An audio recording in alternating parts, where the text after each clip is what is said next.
All right, well, I think we'll get started. Can I just ask, could you just let us know in the chat box whether you can see and hear us or hear me okay? Just a few of you can just let me know, that would be wonderful. Great. Wonderful. Okay, well, I think we'll get started then. So welcome everybody to the first ever IMRI webinar series. Thank you so much for joining us today, and welcome back to those of you who joined us yesterday. By us, I mean myself. I'm Kate. I'm the Community Engagement Events Coordinator for IMRI, and I'm here with Professor Heath Eckroyd, who's kindly taken some time out today to talk to us all about his Parkinson's disease research.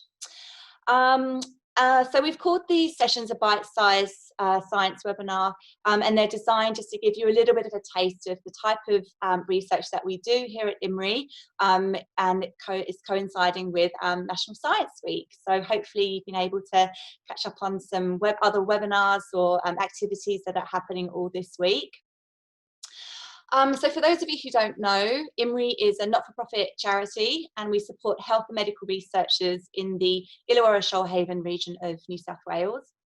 We bring scientists, doctors and health professionals together to solve our greatest health challenges, and we're always working hard to find ways to prevent and treat diseases and illnesses such as cancer, diabetes, mental health and dementia, just to name a few. For those of you who perhaps aren't aware, our region, the Illawarra Shoalhaven, is a really diverse region. We've got some areas that are quite established with an ageing population, other areas that are fairly new with a younger demographic, and we also have a big mix of affluent areas and socioeconomically disadvantaged areas. So we actually provide a really clear snapshot of Australia, which is why it's such a great location for us to be doing our research. And I also want to say a really big thank you to all the staff, students and researchers at IMRI who, I know life has changed for everybody over the last few months. I just really want to say a huge thank you to everybody for adapting and making the necessary changes to allow research to continue, and also to allow the teaching to go online. I know it's been a lot of work for you, so we're just very, very grateful for that. And also a big thank you to our community groups and individuals who support IMRI and continue to support us throughout these changes. We really do appreciate your support and your generosity that allows us to continue our work. So on to the webinar. This is for you. This is why we've put this webinar on. So we really want to hear from you. If you have any questions or questions, mostly, if you could use the Q&A box. If you hover your cursor over the screen, you'll see a little box that says Q&A. Pop any questions that you have in that box as the presentation is going on. And of course, use the chat, the Zoom webinar chat, with any comments that you might have. Any technical ones as well. If you can't hear us at all, just pop them in there and we'll see if we can rectify that. And there'll also be a survey at the end of the webinar that will pop up on your screen, and I'd really love it if you could spare 2 minutes just to fill in that survey. That will help us to improve our webinars in the future. I feel like webinars aren't going anywhere anytime soon. So enough about me. Let's pass you over to Heath. So Heath is an IMRI Senior Fellow and heads up a laboratory at IMRI researching biochemistry and cellular biology of neurodegenerative disease. Heath's main focus is the role of protein homeostasis, the role protein homeostasis plays in preventing the aggregation of proteins associated with disease, and his particular interest is in Parkinson's disease. I'll hand you over to Professor Heath Eckroyd. Thanks, Heath. Thanks, Kate. That's quite a mouthful, isn't it? It's easy, not so easy to write sometimes too. Hi, everyone. Happy National Science Week. I think that's what we say. So I hope you're all well and safe. and thank you for joining us on this webinar. I listened into Luke's webinar yesterday and it was brilliant. And for those that did listen into Luke's webinar yesterday, you'll hear some common themes that extend over to the type of research that I'm going to talk to you about today. So let's get started. Just got to work out this technology, but hopefully now you can see my screen. So what I wanted to briefly talk to you today is about the research that we're doing here in IMRI and at UAW to look at what causes Parkinson's disease and how we go about thinking about trying to develop drugs that may act to either slow down the progression of Parkinson's disease or maybe one day even cure Parkinson's disease. That's our ultimate dream, of course. But before I did that, I wanted to briefly sort of talk about who I am. So let me just, again, deal with the technology. So who am I? So obviously my name's Heath. I was raised in Gunnedah, which is northern New South Wales. Grew up there. For those that don't know Gunnedah, it's the town thought to be inspired, that they inspired Dorothy McKellar's My Country poem. And it's also well known for AgQuip, the biggest national field days in the Southern Hemisphere, which happens in August. So that's where I was born and bred, in that region. And then after a few moves to different universities, I've ended up here in Wollongong. So I'd swapped the land for the beach and now have been living here for the last 10 years and live by the ocean and also work in this amazing building called Molecular Horizons, which is on the University of Wollongong campus. So what do we do there? My research group is particularly interested in diseases of neurodegeneration. And what I wanted to talk to you today about is the disease of Parkinson's disease. Everyone, I'm sure, has heard of Parkinson's disease, and many of you will know people that have been affected by Parkinson's disease.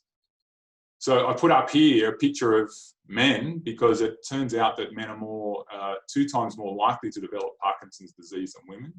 But famous people, famous men that you know, that I'm sure you're aware of, that have had or are still living with Parkinson's disease. But apart from the famous people, we in Australia also have this burden of Parkinson's disease. It's a disease that occurs all over the world. And it affects about 6.3 million people worldwide. Every day in Australia, 37 of us, of Australians, are diagnosed as having Parkinson's disease. And the thing that drives us as researchers is the following, that disease, Parkinson's disease, is a disabling disease. We know it's a terrible disease. It's a progressive disease. So once you are diagnosed with Parkinson's disease, the symptoms will progress over time. And currently the disease is incurable. We have no way of curing Parkinson's disease. The drugs that we do have to treat Parkinson's disease treat essentially the symptoms of Parkinson's disease rather than the underlying cause of the disease.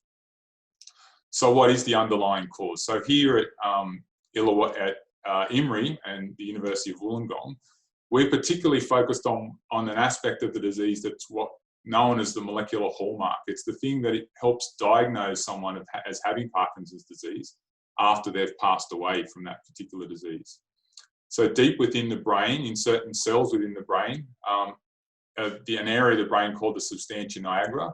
If you were to look in the brains of people that have passed away after having Parkinson's disease, you would see these large sticky clumps known as Lewy bodies is what they're called, but clumps of protein that occur in the cells within that region of the brain.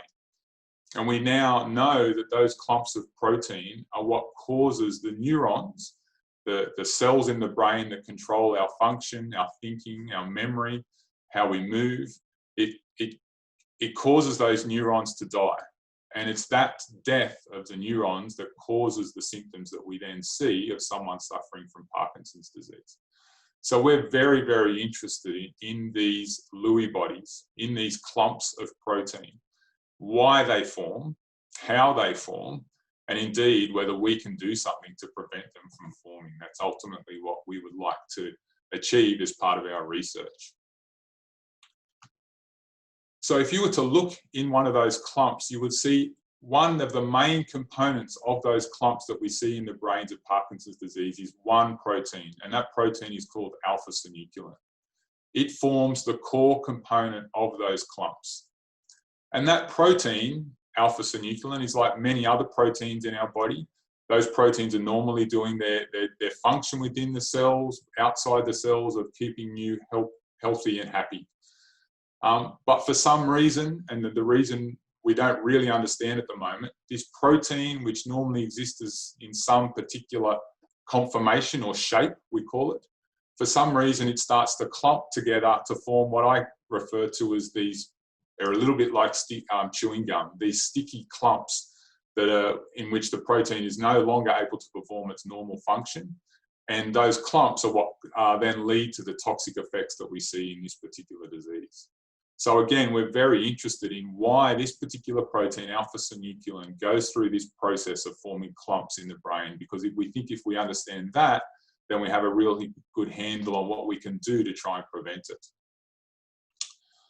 If we were to look inside this sticky chewing gum mess that occurs within the brain, what we would see is that the protein itself is actually in these ordered aggregates, we call them. They're like threads of protein, like noodles of protein that have deposited out of solution and into the cells. So what we're trying to do is understand what this process is that causes this protein to do this, and indeed, as I mentioned before, whether we can prevent that from happening or not. So how do we do that?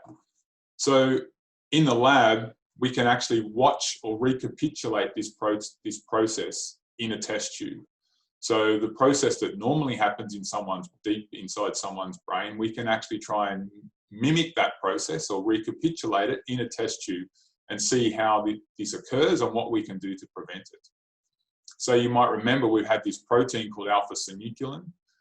So in the lab, what we can do is we can watch this protein, and what I'm showing you here is some data from my laboratory, where we've taken this protein alpha-synuclein and we've used a particular marker to tell us whether this is forming into these big clumps or not. This marker is called thioflavin T, so that's what you see on this axis here. And we just watch over time as this protein starts to form these thioflavin T reactive clumps, which are the clumps that are also seen associated with Parkinson's disease. We can also take those clumps of protein and look at them under a really powerful microscope to see what they look like, and that's what you're looking at here. So these long threads here are under a microscope, that alpha-synuclein that's formed these big long threads that ultimately become the clumps of protein that occur in people's brains. Now, the exciting part, and what our lab's particularly interested in, is that we can stop this from happening, at least in a test tube in the laboratory. So what we do, and what we're aiming to do, is to stop this process from happening, to stop synuclein forming these clumps. And we've been studying this for some time in the laboratory now, and one of the things that we know is that we can put in these other class of proteins known as chaperones.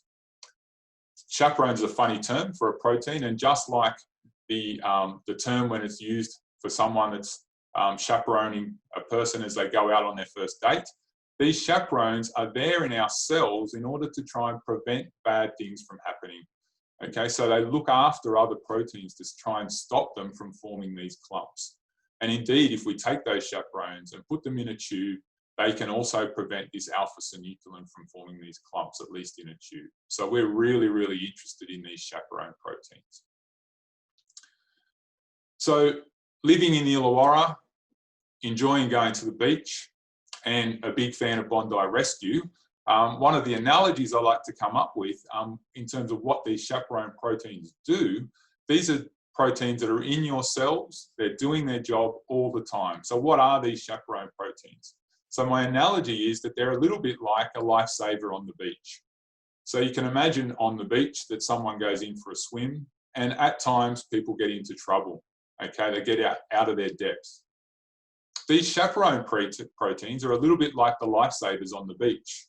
They sit in their hut, not doing much a lot of the time, but when they're acquired by these proteins that are now in trouble, the chaperone proteins will pop out of their hut and they'll go in and interact, in this case save, the persons that's drowning, so interact to stop this thing that's occurring, this bad thing that's occurring in your cells. And indeed, the chaperone proteins then can then take that protein, in this case the person, back to their hut, make sure that they're all happy and healthy again before they send them on their way.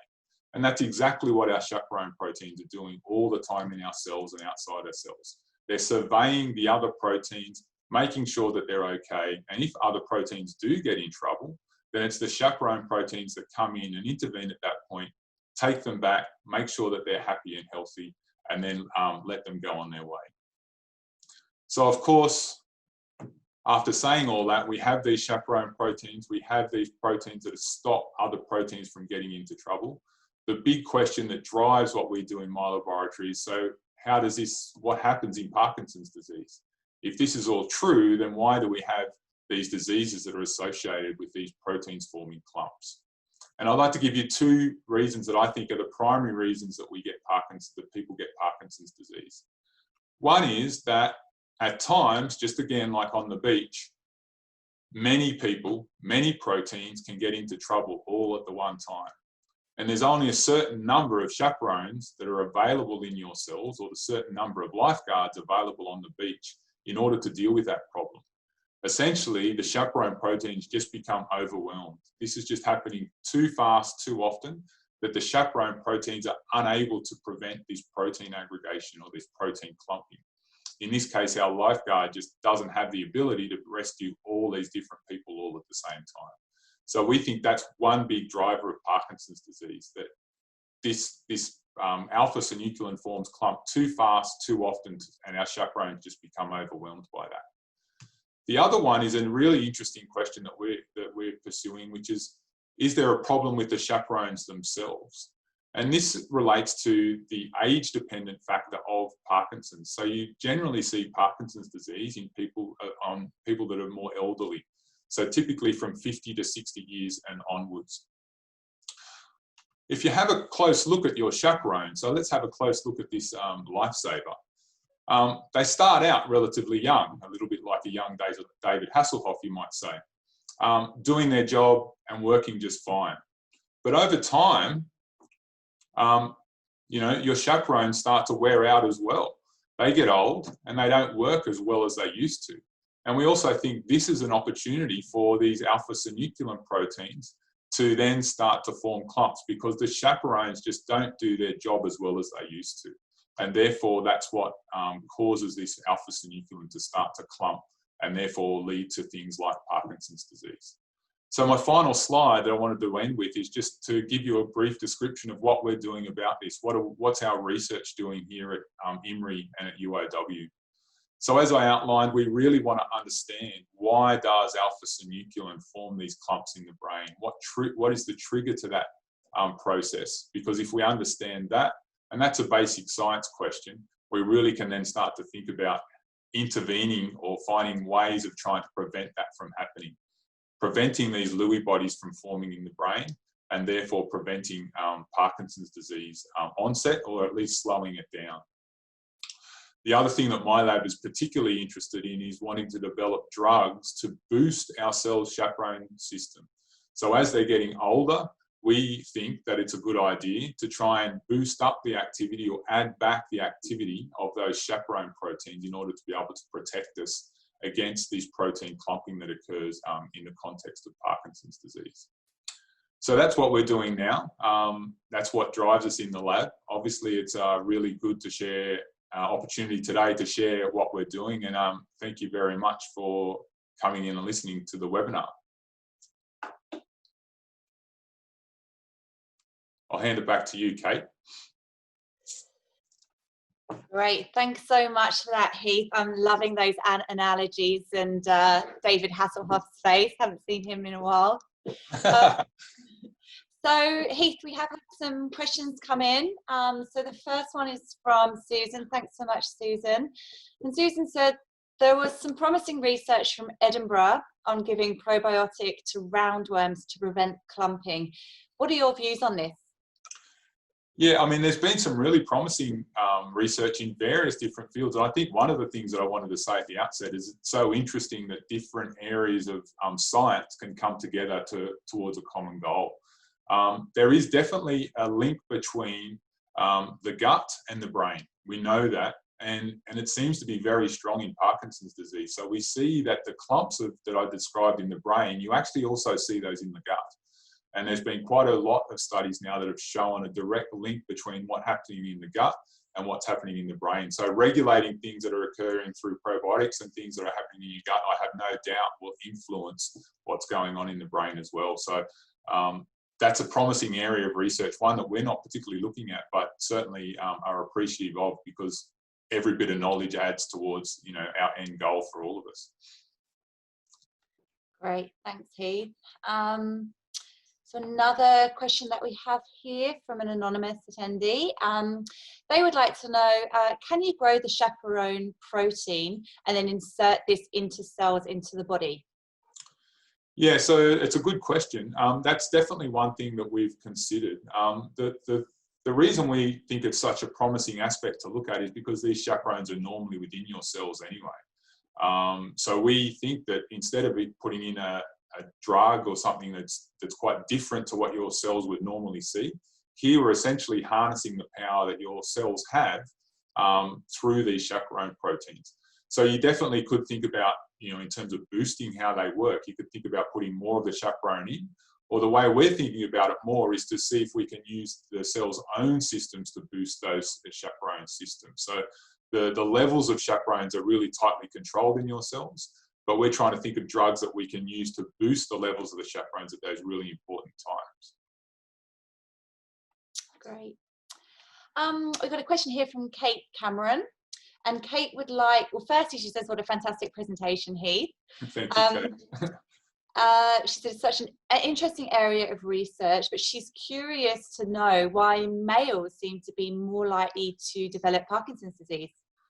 It's a really good question, and I don't think we really have a handle on it.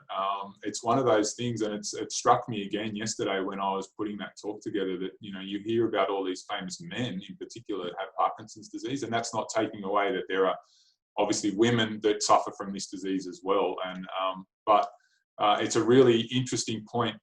We don't really know. What we do know is that gender bias for that disease continues through life. So even in older people, it's still more likely to occur in men than women. Obviously, it must have something to do, we think, with hormones, but really we have no idea. And it's one of those crucial bits of information that we really need, I think. Something that you're working on, and yeah. Who knows down the line. So Will Gethin wants to know, will the strategies for preventing clumping, could this also have any relevance for dementia and motor neuron disease? Yeah, it's a really good question. For those people that were at the webinar yesterday to listen to Luke's great talk, yeah, I mean, that's why here at IMRI there's a group of us that are interested in many of these neurodegenerative diseases, and we get to share the results that we have from one particular aspect or one particular focus across to other diseases. As Will points out in his question, you know, the protein clumping is a common pathology. It's a common hallmark of many of these neurodegenerative diseases and other diseases as well. In fact, there's up to 40 different diseases that now have this pathology that we see of these proteins forming clumps.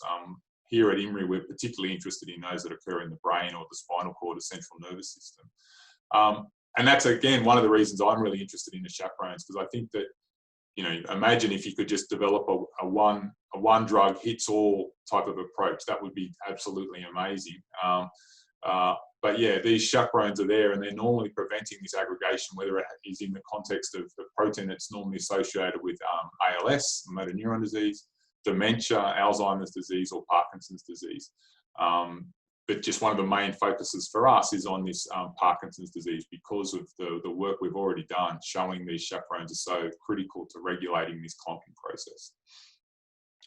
And Luke mentioned yesterday that as part of his research, he collaborates with other researchers from all over the world because of these similarities in the different diseases. I assume that it's the same for you, Heath? Yeah. I mean, you know, one of the reasons I'm in science is because of that. I mean, it's such a great part of what we do as scientists is to talk to people all over the world, to share ideas. I think, you know, as a community, we live on sharing information. That's what we do. So, and the opportunity to travel, of course, is fantastic. To be able to go overseas and participate in this, you know, this this shared goal of people is really something that drives all of us as scientists. We've got time for just a couple more questions. Claire would like to know, she says, wow, this gut-brain connection is really interesting. Can we boost or nourish our chaperone protein through our diet? So definitely we know that, so the chaperone proteins themselves, the ones that I described, we know that they go up a lot under stress. So that's actually why they are there normally in your cells. So at times that your cells feel stressed, these chaperone proteins become more abundant, and that's to deal with the bad effects that stress can have within your cells. So things like diet, for example, can form a type of stress to your body. Yeah? So we know that we can regulate the chaperones themselves in certain regions of the brain with diet. Whether that occurs in the regions that we're interested in, probably not. But you know, it's definitely something that we can consider in terms of the effects that diet can have throughout the body in regulating the levels of these chaperone proteins in cells. Yeah. And you've already mentioned some of the challenges that you're facing in terms of treating diseases like Parkinson's disease. Is there one major challenge that you would really like to overcome that you think would help you with other challenges as well? Yeah, I think, you know, one of the difficulties about the type of work that we do is that the brain is not accessible. For most of us, we want to keep our brain while we're alive, but so it's not really a region that we get to look at whilst the disease is occurring. We rely on people donating their brain to science afterwards. The challenge that presents to us in particular is that normally people don't present with symptoms of Parkinson's disease until they're quite advanced in terms of the pathology. It's been estimated that 70% of the neurons that will die in the disease have already died by the time the person is diagnosed. And that's a real challenge for us because, of course, we will want to intervene very early if we were to develop a drug. So I think what that tells us is that we need to develop new ways to tell whether someone is at high risk of developing this disease, or indeed that they have developed it and we can detect it in some other way other than looking for a symptom. And that might be a biomarker in blood or something like that. So there's been some really exciting research in the last couple of weeks suggesting that biomarkers for Alzheimer's disease in blood are coming out. So we would definitely think that, you know, somewhere along the track that something similar for Parkinson's disease would be so beneficial. Well, I'm sure everybody would agree that your passion definitely comes through through your presentation about the work that you do. And there are 2 or 3 questions here about what drives you and what motivates you to do this research, and why did you want to become a researcher? Yeah, well, I mean, it's an amazing job to start with. I think, you know, the challenge of doing something that no one else in the world has done before, probing into an area that no one has looked at before is really an exciting part of what we do as scientists. And I think more recently, the thing that drives me is actually interacting with my students, the students that come into the lab to do the research. They're the thing that, you know, I'm quite passionate about. They do an amazing job. I'm here at my office, you know, telling them, you know, what to do or work harder sometimes, but really it's the students that actually drive me. And I love that interaction. That's the thing that is probably the most enjoyable part of what I do. Passing on some knowledge to the younger generation is, you know, is just so rewarding. And I imagine that interaction goes 2 ways as well. They must. Well, I hope they feel they get something. I'm sure they do, Heath. So look, we're just about out of time. There are a few questions that we haven't yet got to. So Heath, if you're happy for me to send these on to you, and then those people who have asked those questions will get those answers to you in the next couple of days. But Heath, I just want to say a huge thank you for, I know you're super busy, so really appreciate you taking time out to answer these questions and to present your work. Thank you, Kate, and thank you everyone for listening in. It has been a real joy, and happy rest of National Science Week. Thanks, Heath. So I'm just going to share my screen with everyone just to wrap up. So again, a huge thank you to everyone who has dialed in today. We have 3 more presentations similar to Heath's for this week. So 12:30, Wednesday, Thursday and Friday. Wednesday we have Professor Marie Ranson. So tomorrow we have Professor Marie Ranson talking about non-melanoma skin cancers. If you haven't yet registered for that, you can do through eventbrite.com.au and just search for IMRI. I said it is Science Week this week, so IMRI is really celebrating that fact, and each day this week one of our lab teams is taking over our social media, so you might see a bit more activity on our social media this week, so check that out if you get the chance. We also have a lot of information on our website, www.imri.org.au, about the different types of research that we do at IMRI and who we have, which researchers are affiliated with us. So please have a look at that too. Once again, we have a survey that will pop up at the end of this presentation. So please, if you do have a minute, please fill that in so that we can make sure that we're providing content that's relevant to you and information that you want to hear about. And I think that's about it. So thanks again for taking the time to dial in, and big thanks to Heath, and good luck with your research. Thanks everyone. Bye.